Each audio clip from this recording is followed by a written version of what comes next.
Assalamualaikum warahmatullahi wabarakatuh. Kembali lagi kawan di Legenda Catur Dunia.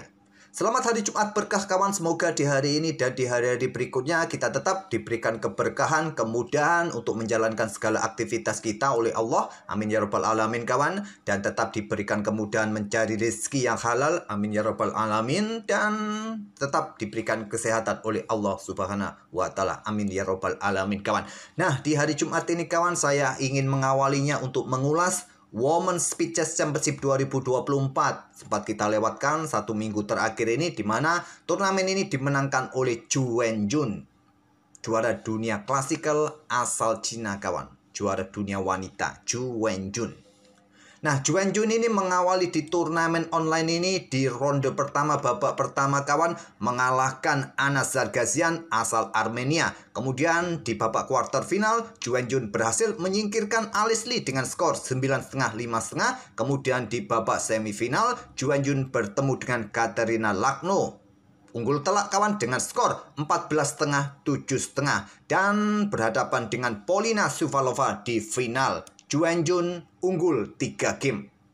Zhu Wenjun unggul 1 game dalam permainan 5 menitan dengan skor 4,5, 3,5. Kemudian unggul 1 game lagi dalam permainan 3 menitan 4,3. Dan unggul kembali dalam permainan bulat 1 menitan kawan, 4,3. Secara keseluruhan, Zhu Wenjun unggul dengan 12,5 poin melawan 9,5 poin dari Polina Suvalova. Dan game dari Zhu Wenjun ini saya ambil pada game pertama permainan 5 menitan. Zhu Wenjun unggul 2 game pertama di permainan 5 menitan kawan. Kemudian remis pada game ketiga dan game keempat, game kelima, Polina Suvalova sempat membalas sampai game kelima permainan 5 menitan, skor imbang. Nah, ini adalah game pertama dalam game 5 menitan. Zhu Wenjun mengawali dengan pion menteri pion D4, kuda F6 dari Polina Suvalova, pion C4, pion E6, kuda C3, pion D5. Kita temui permain Queen's Gambit di clan. Zhu Wenjun memilih variasi pertukaran pion C pukul pion D5, kuda ambil balik pion D5, pion E4, kuda pukul kuda C3 ambil balik oleh pion B, counter dengan pion C5, kuda F3, pion C pukul pion D4, ambil balik oleh pion C, gajah B4 skak, blokade dengan gajah sikat skak, ambil balik oleh menteri. Kemudian rokade gajah C4 untuk menekan diagonal ini kawan. Nah, di sini ada pion B6. Bukan langkah kuat kawan dengan pion B6 ini, langkah rekomendasi terkuat dengan kuda D7. Karena memberikan kesempatan bagi putih untuk dorong pion pusatnya kawan. Sampai poin ini mereka bermain satset kawan. Mereka hafal betul di pembukaan ini. Min, admin, kenapa kok satset min? Kenapa tidak ditunjukkan variasi-variasi yang lain di tahap pembukaan? Dan juga kenapa papannya seperti ini, Min? Ganti, Min. Gak enak dilihat, Min. Untuk papan kawan, admin tidak bisa merubahnya. Ini default dari chess.com. Temanya adalah catur wanita kawan. Jadi warna pink dipilih oleh chess.com. Admin tidak bisa merubahnya. Nah, untuk variasi-variasi yang ada di tahap pembukaan, kita ulangi lagi. Admin akan tunjukkan kawan. Memang bukan jalur utama dipilih oleh hitam saat pertukaran tadi di petak D5 kawan. Kuda ambil balik ini pilihan kedua. Pilihan utamanya yang menggunakan pion. Secara prinsipal dengan pion dia akan kontrol petak pusat. Nah, biasa akan diikuti putih keluarkan gajah G5. Hitam bisa blokade dengan gajah E7 dari pin putih ini kawan. Kemudian pion E3 setelah gajah keluar, tentu pion ini akan diperkuat. Ya, warnanya akan saya ganti dengan warna biru saja agar lebih kontras dari warna pink ini. Nah, membentuk rantai pion, gajah terang segera keluar, berkembang, kuda juga siap mengikutinya nanti. 2-3 langkah berikutnya bisa rokade. Nah, hitam juga akan melakukan hal yang sama di sisi menteri dengan pion C6-nya. Setelah gajah D3, hitam akan keluarkan kuda B ke D7 terlebih dahulu. Setelah menteri C2, hitam akan rokade dan putih mengembangkan kudanya ke petak E2 kawan. Nah, biasanya di sini ada benteng E8 berikan ruang bagi manuver-manuver kuda nanti ke depan. Persiapan juga untuk menekan lajur pusat. Dan putih bisa langsung rokade pendek yang paling banyak diambil oleh putih kawan. Atau juga mempersiapkan rokade panjang. Tapi tidak kuat kawan rokade panjang. Yang kuat rokade pendek. Tapi ada juga yang memilih rokade panjang di posisi ini. Oke, ini saja kawan ya untuk jalur yang admin tunjukkan. Selain jalur utama di tahap pembukaan variasi pertukaran. Nah, tadi kuda yang ambil balik pion D5. Jangan banyak-banyak variasi di tahap pembukaan yang ditunjukkan. Nanti juga nggak enak dilihat ya. Oke, dengan pion E4, kuda pukul, kuda ambil balik, pion C5, kuda F3, pion pukul ambil balik, gajah B4, blokade, sikat, ambil balik oleh menteri setelah rokade, gajah C4. Nah, di sini pion B6. Yang kuat dengan kuda D7. Ini langkah yang paling kuat dan paling banyak diambil oleh hitam di posisi ini, kawan. Untuk mencegah pergerakan pion pusat putih, pion D5. Nah, biasanya putih akan rokade. Tapi kalau sampai didorong sekarang, tujuan kuda ke D7 ini, kawan, petak B6 sekarang. Ancam gajah, juga berikan dukungan petak D5. Kembali lagi ke permainan aslinya. Tapi memilih dengan pion B6 memberikan kesempatan Juwenjun dorong pion pusatnya, kawan, petak D5. Tentu kalau baku hantam terjadi di sini, wassalam, hitam akan kalah cepat. Jadi di sini memilih dengan langkah gajah 6. Untuk netralisir dukungan dari gajah di petak pusat, kawan. Gajah pukul, gajah ambil balik oleh kuda. Tapi memberikan kesempatan bagi Juwenjun untuk dorong pionnya bebas di lajur D, pion D6. Kuda C5, ancam pion. Pion E5, perkuat posisi pion D6, kawan. Pion ini sudah cukup kuat. Dan di sini Stockfish menyarankan keluarkan benteng ke petak C8, lajur C, atau mungkin kuda ini mundur ke petak D7, kawan. Ya, warnanya ganti lagi. Nah, memilih dengan langkah pion F6 dan sudah saatnya raja rokade agar tidak lama-lama berada di pusat. Tapi Juwenjun memilih pertukaran terlebih dahulu. Pion E pukul, pion F6. Menteri ambil balik pion F6, baru rokade di sini. Benteng AD8 diangkat, dobling atau bersama kuda, kawan. Kesini nanti ke depannya juga. Ya, bisa kesini kawan, nanti ke depan kuda ini untuk mendapatkan pion. Keluarkan benteng AD1, perkuat posisi pion. Ada benteng D7, kemudian benteng FE1, dan di sini hitam membuat langkah kesalahan dengan benteng FD8, dobling bentengnya di lajur D.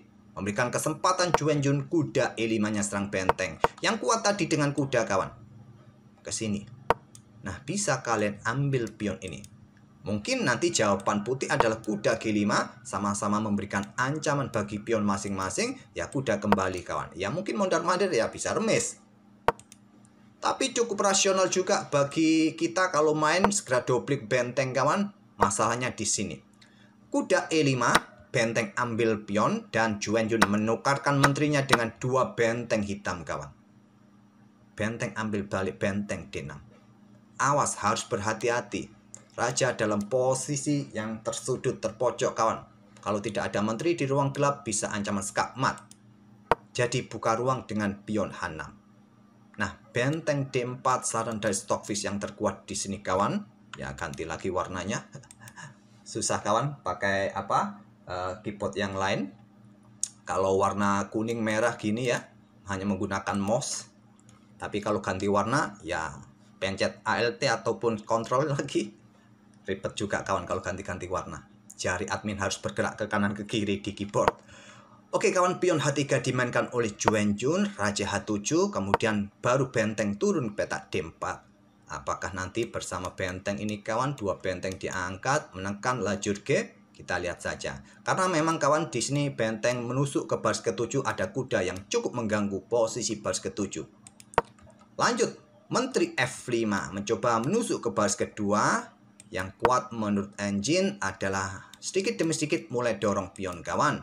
Tapi menteri F5 dan bisa dimanfaatkan oleh putih untuk dorong pion di lajur H ini, kawan, sesegera mungkin. Untuk dukungan kuda nanti nongkrong di petak G6, diikuti benteng menusuk dari belakang, bisa ancaman skakmat. Tapi Juwenjun simple pertahankan baris keduanya, benteng E2. Mulai dorong pion B5. Dan Juwenjun melanjutkan dengan pion G4 usir menteri, menteri B1 skak atau mundur ke petak F6 yang kuat tapi memilih mencoba menyerang. Raja G2, pion A5, dan Juwenjun mulai dorong pion H4. Ya, didorong lagi untuk dukungan kuda, diikuti benteng lewat belakang, cukup berbahaya, mampu direspon oleh Polina dengan pion G5, berikan ruang sebanyak mungkin pergerakan bagi raja, kawan. Pion H pukul, pion G5, pion ambil balik, pion G5, kuda F3 dari Juwenjun. Langkah bagus, kawan. Tanda tanya berwarna kuning ini tak perlu kalian hiraukan, idenya untuk menekan pion Disney, berikan tempat bagi benteng untuk naik nanti di baris kelima kawan, dan Raja Hitam bergerak petak G6. Yang kuat adalah Raja ke ruang gelap ini ke petak H6 untuk backup pion. Walaupun ada benteng yang naik kawan, memang pion kalian tetap jatuh. Tapi paling tidak Raja tidak kena tempo skak kawan. Nah, di sini menteri bisa bergerak ke petak J2 untuk backup kuda, dan kuda bisa backup pion E6. Nah, Stockfish menyarankan benteng ini bergerak ke petak D2. Menteri bisa naik ke petak C4 untuk tetap melindungi kuda kawan. Tapi kalau kalian ambil pion ini sekarang, bahaya sekali. Karena ada kuda bergerak ke petak, bisa ke petak E4 ini kawan, untuk ancam benteng, dan juga di sini bersama menteri. Coba lihat. Oke, kembali lagi ke langkah aslinya. Tapi Raja Hitam memilih bergerak ke petak G6, benteng E5, serang kuda kawan. Masih menteri ke petak C2 cukup bagus untuk backup kuda, dan kuda masih bisa backup pion. Tapi memilih langkah kuda bergerak ke petak D3. Nah, benteng tidak ambil pion G5, memilih ambil pion E6 skak. Raja ke G7 merupakan langkah terkuat bagi Raja agar tidak terkena skak mat kawan. Tapi di sini Raja Hitam bergerak ke F7 dan skak mat tak terhentikan lagi. Karena ada kuda G5 skak tempo dan juga lindungi benteng. Benteng satunya siap mengikutinya nanti. Dan bisa skak mat kawan. Tak terhentikan. Raja mundur ke F8, benteng D8 skak. Raja naik ke G7, benteng D7 skak. Mundur ke F8, benteng F7 skak. Memaksa bergeser ke situ, dan bisa kalian eksekusi dengan langkah benteng skak mat. Benteng E8 skak mat dari Zhu Wenjun. Luar biasa permainan Zhu Wenjun, dan masih mempunyai kontrol waktu 1 menit 20 detik kawan. Selamat Zhu Wenjun yang menjadi juara Women's Speed Chess Championship 2024, mengalahkan Polina Suvalova. Oke, itulah kawan salah satu permainan dari Zhu Wenjun mengalahkan Polina Suvalova di final Women's Speed Chess Championship 2024. Semoga permainan dari kedua pemain tadi bisa menghibur kalian kawan, dan kita akan bertemu di video-video berikutnya. Jangan lupa nanti malam semifinal kawan, Speed Chess Championship mempertemukan Magnus versus Hans Niemann, dan Nakamura bertemu Alireza Firosa. Kita tunggu besok. Jangan lupa juga ulasannya dari legenda catur dunia. Oke, sekali lagi terima kasih. Kita akan bertemu di video-video berikutnya. Wassalamualaikum warahmatullahi wabarakatuh.